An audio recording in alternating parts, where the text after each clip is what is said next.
Hello and welcome back to Suzerain. And in today's episode, we're leaving the Gotham facility at Narbel.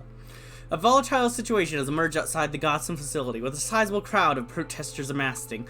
Their grievances, fueled by underlying tensions, present a complex scenario for us to navigate. The decision on our course of action could drastically influence the outcome of this situation. We're gonna address the protesters and leave via car. Oh god, it saves immediately. That's so scary. Oh god, why does it have to save immediately? That's why they made the decision like that. They were like, look, we're not gonna let you change your mind if you think you messed up. This is the path you're going on. Sorry. As we stepped out of the towering front gate of Gotham facility, I immediately became aware of how tense the situation was. Gus Manager stood to my right, his silhouette barely distinguishable from the monolithic Edelith behind us. Surge stood to my left, his eyes scanning the crowd with the precision of a hawk. The Gotham security had drawn their weapons in anticipation, forming a bristling wall around the perimeter. The Presidential Guard, in stark contrast, stood tall and unflinching at the entrance, shielding us from the sea of angry workers surrounding us. The shouts of the crowd were deafening, the hostility palpable. Stoller and Horton stood at the forefront with fire in their eyes. Look, if I can just calm things, it would be so good. With a deep breath, I prepared to address them. Gus extended a megaphone towards me. Okay, I need to choose the right things. I do not need this crowd to attack me.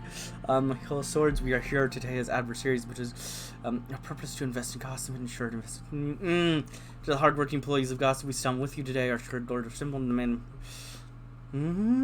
Good people of Narbel, we come here today seeking understanding and progress. Yes. Good people of Narbel, we come here today seeking understanding and progress. We aim to bridge the gaps between Gotham and its employees.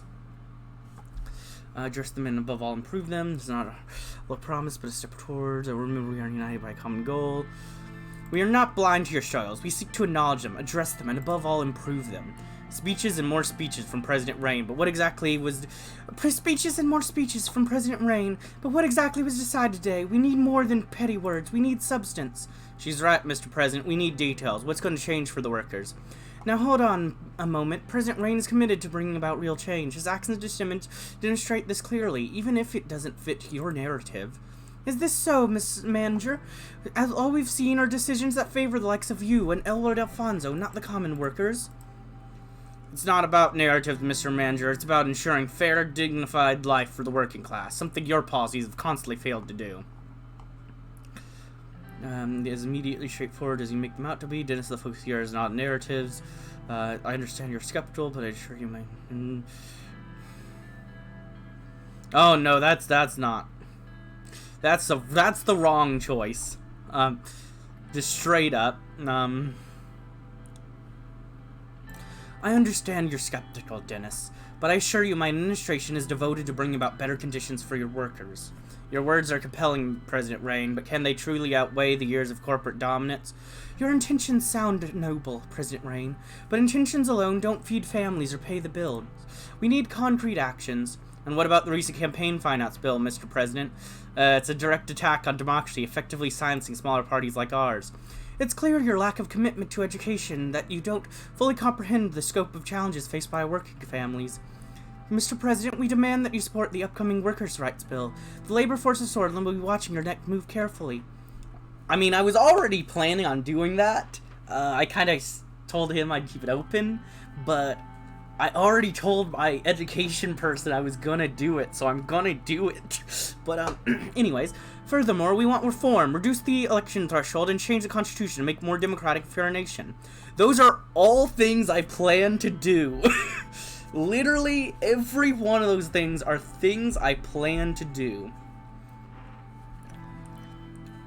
The people of Swordland elected me to lead. I believe it's crucial to trust the government's judgment. The campaign bill ensures fair funding for democratic elected parties. I don't want to mention that. I just shouldn't even mention that part. I should ignore that. I understand the concerns and frustration many of you have. Rest assured we are here. You're listening. We must recognize that our country sent all problems at once. We are working hard. Oh no, do not say that last one. We must recognize that our country can't solve all the problems at once. We are working hard and making progress, but our troubles won't simply vanish. Quiet murmurs of discontent began to ripple through the crowd. The workers' faces seemed to turn even stonier. I could feel the tension growing. The presence of our guards did little to reassure me. Suddenly, a reporter pushed through the crowd, brandishing a microphone towards me. The locals of Narbel have suffered under the impact of Gotham for years. What concrete steps is Gotham going to take for the benefit of local community?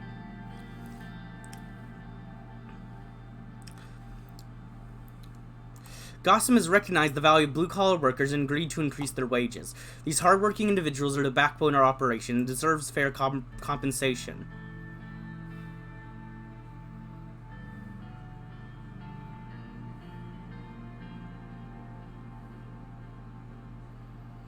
This is a substantial step towards ensuring well-being and prosperity for all workers, not just Gothams. The air suddenly felt somewhat lighter. Murmurs of conversation started to percolate throughout the crowds, sides of animosity dwindling. Whew! Okay, let's calm it. Eventually all fell silent as they waited for Dennis and Katerina to respond. So your blue-collar comrades are finally getting the attention they deserve, are they? I must admit, that's a step forward. But let's not forget, President Rain, that this is only correcting a long-standing injustice. We'll wait and see if these are empty promises or if you truly intend to uphold the rights of our working class. An increase in wages, finally! It's a might time, Mr. President. While I appreciate this apparent commitment, let's not pat ourselves on the back just yet. Real success will be measured in the paychecks of the workers, not in the words spoken today. A group of figures emerged from the crowd, adorned in unmistakable scarlet attire. The Red Youth had arrived. Oh, God. Okay. Stay calm, everybody. I realized this was no longer a mere protest. It was a symbol of a broader, more potent struggle. The police began reorganizing the ranks, adopting defensive postures. Could you shed some light on the possible deal between the Sword's government and Gotham? What role does the Kingdom of Rizia play in this arrangement?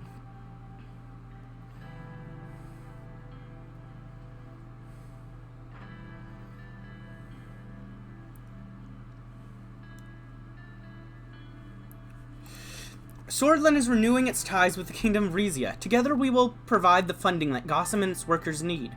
A partnership with Rizia. You're aware of the monarchy's history of stamping out disagreements with brute force. We will be watching this co-investment closely.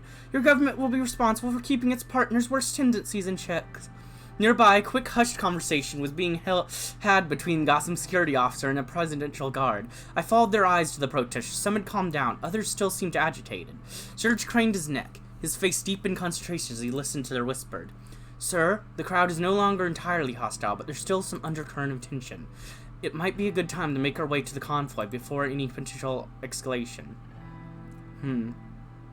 Are you sure? Won't running away from this only make the protesters angrier? Mr. President, I'll stay on to further address the crowd. The mood is still tense, but I think I can manage. You should get on your way. I'm impressed. You even came out to speak to us, President Rain. Most wouldn't. However, this conversation isn't over yet. We will hold you accountable on your promises. The troubles of the laborers continue, and our union is here to solve them. I turned to the crowd one last time. In their eyes, I saw both flashes of anger and glimmers of hope. Their collective gaze bore into me, awaiting my words.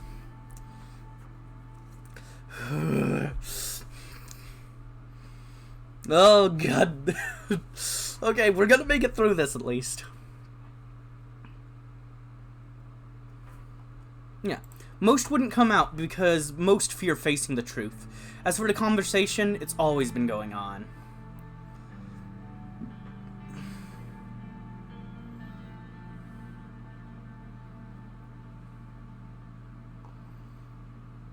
This is a marathon, not a sprint. The reporter chimed in. Can you clarify the current status of your personal relationship with Elwa? No more questions, please.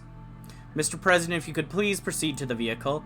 Serge opened the door of the car, and I lowered myself into the seat. The door closed behind me with a thud, sealing off the external noise. As we started moving, some disgruntled protesters rushed towards us. I could hear shouts and jeers as their fists pounded against the glass windows. The guard sprang into action, pushing back the unruly crowd. It was a tense few moments before the convoy was able to navigate away from the tumult. I had no doubt about your capacity to handle this, President Rain. Still, I was worried for your safety.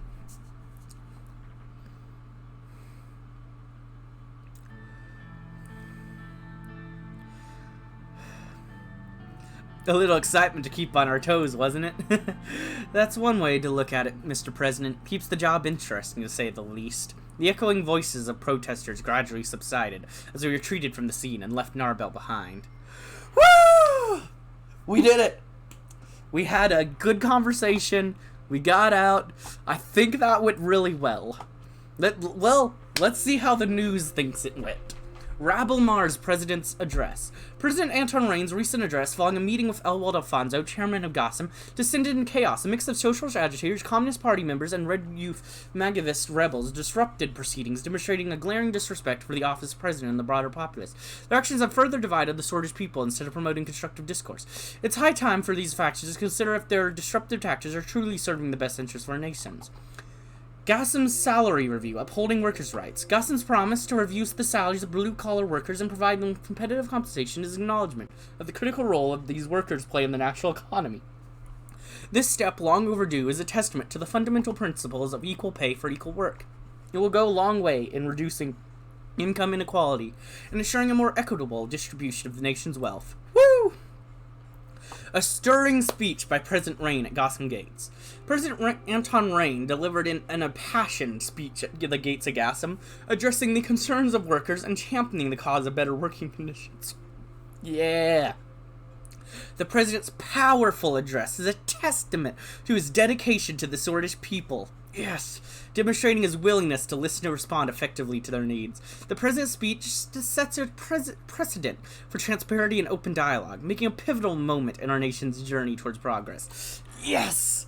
Yes, it worked. Oh! Swordland today seems to be the most neutral, of kind of just not overly against you, not overly for you. They're just kind of the news overall. So I usually like to see if they are pro-me.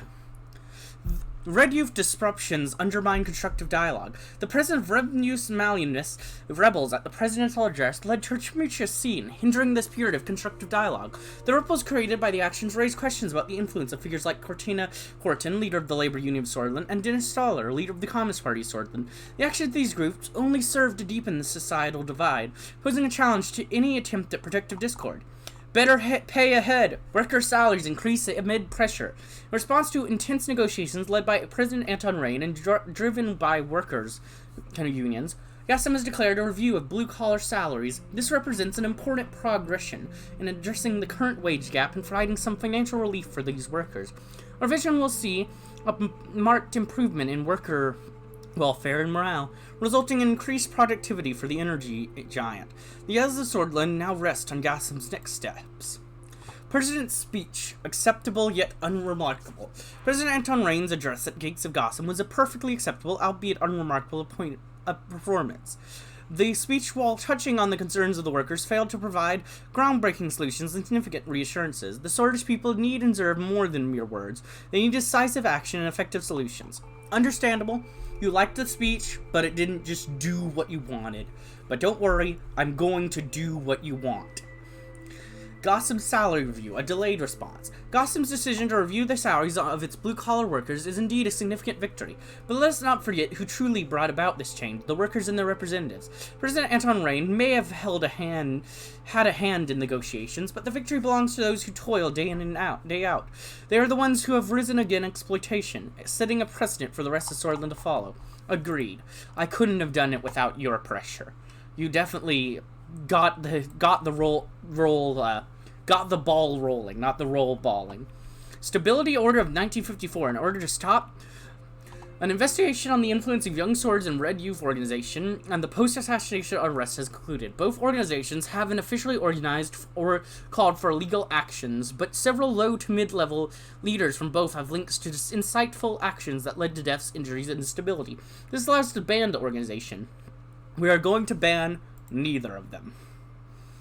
That's a risky play, but that's what I'm gonna do. I mean, it didn't even give me any news about that because I didn't do anything. I didn't get any news saying, oh, you banned them, or oh, you banned them. It's just, yeah, nothing happened. Groony regeneration and ecological economic nurturing. Man, I'm running out of budget. The green has been proposed by the Assembly, aiming to encourage a more sustainable approach to industry in Groony. Section 1 of this act would impose stricter regulations on industrial pollution and waste disposal, particularly in the Groony region. Businesses not complying with these new standards may face hefty fines, the revenue from which would be invested back into environmental recovery projects. Section 2 proposes to offer tax breaks to businesses that can demonstrate a significant reduction in their environmental impact over a period of time. A small investment fund is created for eco-friendly business practices. I'm gonna sign it. Man, we do not have money. Can I put some of my own money into the government, maybe? Investment in Groony. The initiative is designed to stimulate economic growth, promote innovation, and bolster local businesses. The strategic investment is expected to generate a supportive environment for sustainable development and prosperity in the Groony region. Green Act sign, a leap in the dark. President Anton Rain signing the Green Act into law is met with skepticism. While the intent behind the act, promoting sustainability and environmental responsibility, is admirable, there are concerns that it might place an undue burden on businesses, potentially hindering economic growth. The legislation could have significantly impacted the local industry, and its long-term effects remain to be seen. I'm kind of trying to balance the people and the companies. So I just did something. I put money into a business. I gave them support. I did all that. So now I got to do something for the people and the environment, sort of stuff. And that's why I'm signing the Green Act. So I'm kind of trying to balance the world right now. President Rain's decision to sign the Green Act into law marks a significant victory for environmentalists across the nation. By imposing stricter regulations on industrial pollution and waste disposal, particularly in Groony, the act brings the promise of cleaner and healthier surroundings. With provisions for tax breaks for businesses that demonstrate a significant reduction in their environmental impacts and fines for non-compliance, this act shows that we can balance economic progress with environmental responsibility. Today, Swordland stands as a beacon of hope for sustainable practices industry, setting an example for the rest of the world to follow. Financial. I was walking to my office, since today was the day to edit and make the final changes for the proposal to change the Constitution of Swordland. The Reform Committee finally bore the tangible results, and the drafted changes were about to be presented to me. I walked to the marble corridors of the palace, thinking about the huge decision I was about to take. Of the entrance to my office, my secretary, Livia, greeted me. Good morning, Mr. President. Good morning, Livia. How are you today, sir? I'm about to make stressful decisions, so not feeling that great. Sorry to hear. She paused before taking my coat. It looked like she had something on her mind. Mr. Rain, can you give me a hint about your reform plans? If you ask me, taking away the judge's immunity is long overdue, but it might anger a lot of people in these halls. I'll take that into consideration. I hope you'll keep me informed. I'll take your coat now. Livia left to hang up on my coat. I entered my office and sat down. Not long after, Peter, Lucian, and Nia arrived. Greetings! Good morning, Mr. President. Good morning. Time to finally get the proposal going. Peter placed the draft in front of me. After your modifications, we will be starting the process. Alright. Can we go over each of the points that are discussions for the draft? Well, apart from the first two sections, the decreasing of the Supreme Court's authority and limiting the presidential vetoes, nothing else has been agreed on unanimously. We should start talking about Section 3. This is about the impeachment process of the president. Currently, in cases of high treason breaking the Constitution, the Supreme Court may be impeached and try the president. Most reformists want the impeachment to be initiated by the Assembly. They think they do not have the power over presidential rogue or potentially rogue presidents that would abuse their power. The Assembly should have oversight over the president. It is the most democratic institution.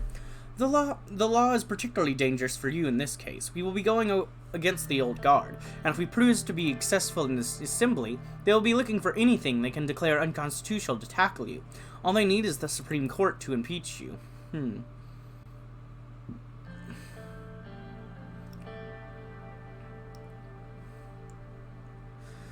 We should define a more refined impeachment process. Yes, we will be collaboratively working on the specifics. Section 4. This is regarding the appointment of ministers. Currently, the president is free to appoint anyone from the members of the Assembly. Nobody else is involved with the process. There is definitely a demand to involve the Assembly in the process. We could introduce a confidence vote. Was my suggestion as well. I'm sure the reformists would completely support that. The fifth section is about our infamous electoral threshold. Most reformists want to lower the threshold as much as possible. Mr. Richter and his PFJP definitely want to see change on this topic. They find our 10% threshold to be anti-democratic, which is something I also agree on. Yes, but this is a delicate matter. The party, and I mean not even Albin, wants us to change the threshold. They think that this would destroy our party in the long term.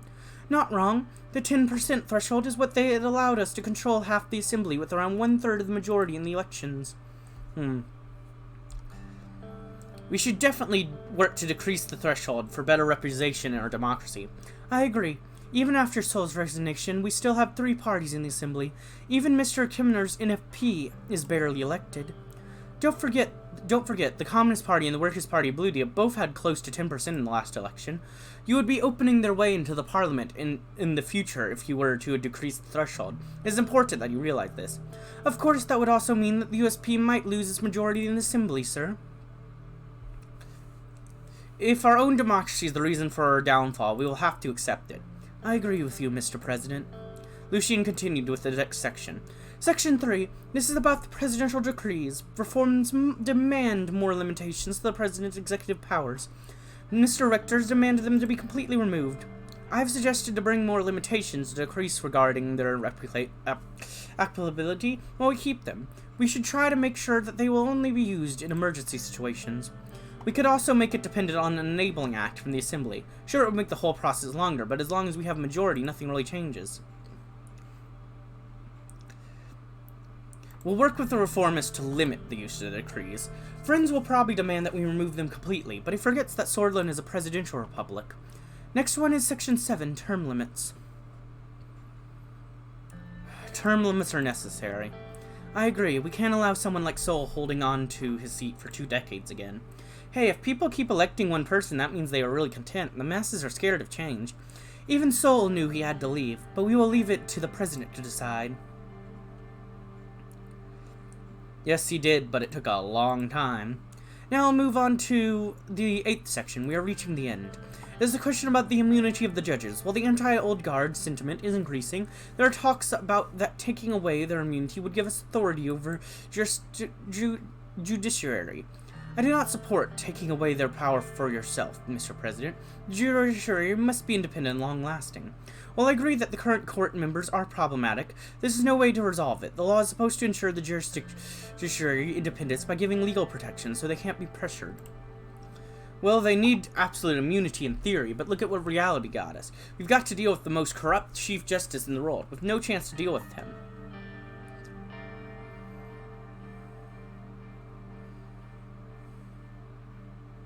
Maybe we shouldn't make the Supreme Court our enemies just yet. Let's keep the reforms light. That is a better strategy. We'll need to sway some of their members to succeed after all. And the last one is the question about Sol's legacy. Basically hits members of honor law. It gave him absolute immunity even when he's retired. He's a permanent member of the Assembly as well, but luckily he doesn't really attend anymore. According to the Constitution, the member of honor not only has legal immunity, but the state also covers most of their expenses as well, as providing security at all times. It can only be given to someone as an absolute majority vote in the Assembly and the approval of the President. That's why only Turkan Sol has that title. He gave it to himself right after his military coup. This law is basically made to save the colonel and his symbolic importance for Swordland because of it.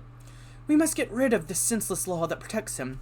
He should be able to face justice for atrocities that had taken place during his rule.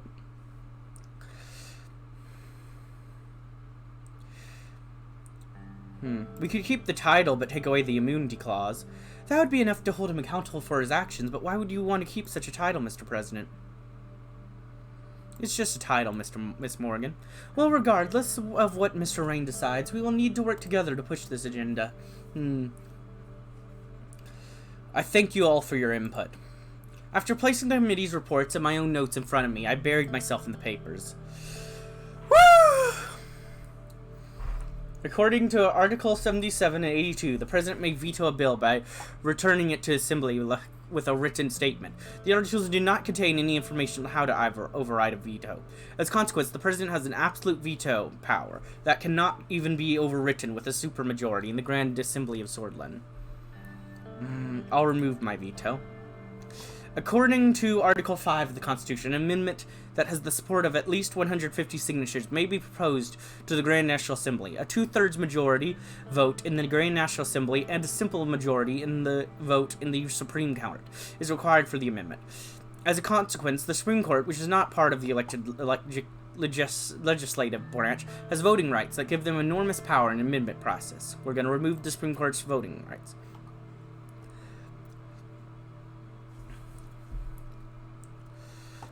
According to Article 17, the President Swordsman is not responsible for the action performed in the exercise of presidential duties, except in the case of high treason or violation of the Constitution. In such cases, the President may be impeached by the Supreme Court in joint session with an absolute majority of its membership. Therefore, the impeachment process only includes the Supreme Court and gives them great power of the executive. I say the Assembly and the Supreme Court may impeach with majority in both.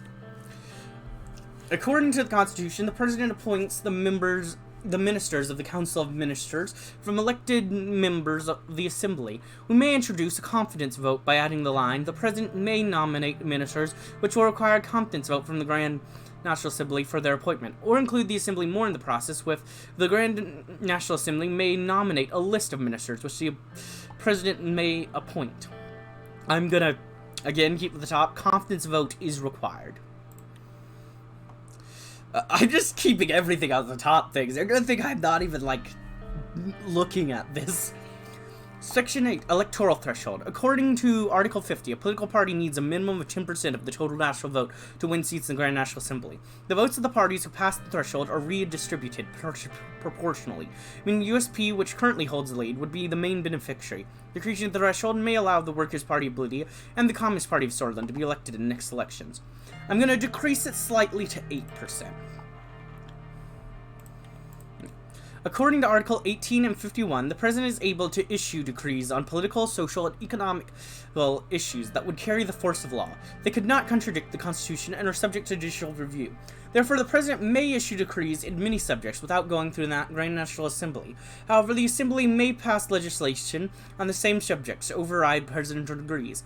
We may include the Assembly in the process by requiring an enabling act from the Assembly to be able to enact decrees or remove them completely, making the Assembly the sole lawmaking authority.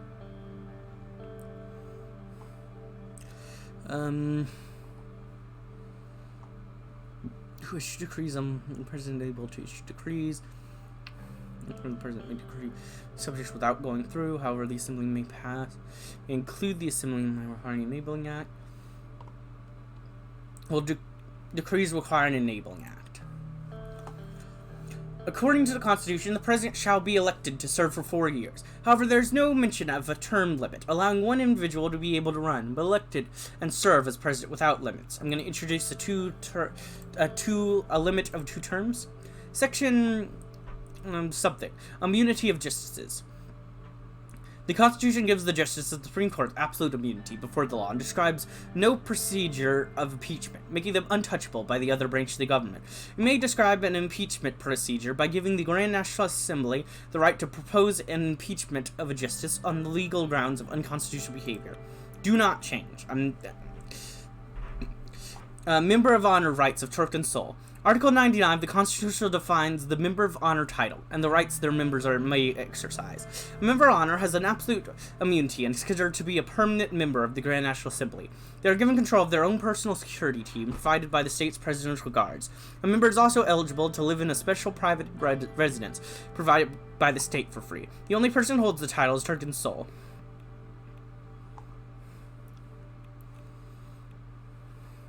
I'm gonna not change that. I don't want to make people angry. Okay, now let's go over everything. We're gonna remove the presidential vetoes. We're gonna remove Supreme Court's voting rights. The Assembly and the Supreme Court may impeach with majority in both for the President. Confidence vote is required for me to do extrajudicial third things. We're gonna decrease the election threshold to 8%. We're gonna make them have to do a decree to require me to be able to do an enabling act. We're gonna introduce a limit of 2 terms to the President. We are not gonna change the immunities of the justices, and we are not gonna abolish the members' honor rights. Yes. After I made the final change to the proposal, I showed it to my team. They read the change and discussed it amongst themselves. Lucian spoke afterwards. Looks like the amendments are ready to be proposed, but I have to say this too. The new electoral threshold will be really difficult for the party to accept. Our guys are not fond of that idea.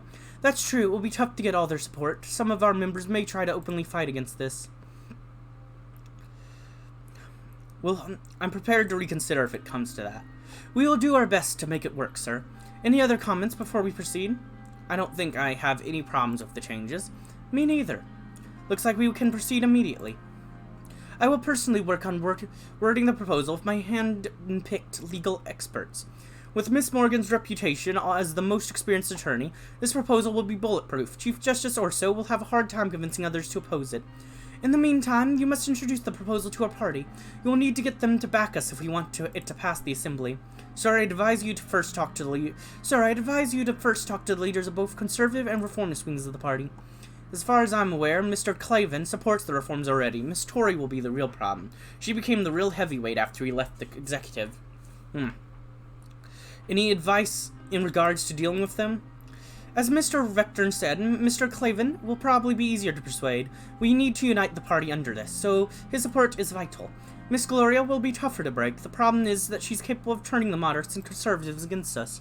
As much as I don't want to say this, if she makes demands to change the proposal, you may need to give in. Thanks for the advice. Wish you good luck with your party, sir. I think we can end the meeting here. We all shook hands and they left the room. Woo! We've done it! We've made a proposal. Here's our current proposal. We've got it all written up. But I think this is a good point to go ahead and end this episode. I hope you enjoyed. If you did, like, comment, subscribe, and hit the bell button. And as always, peace.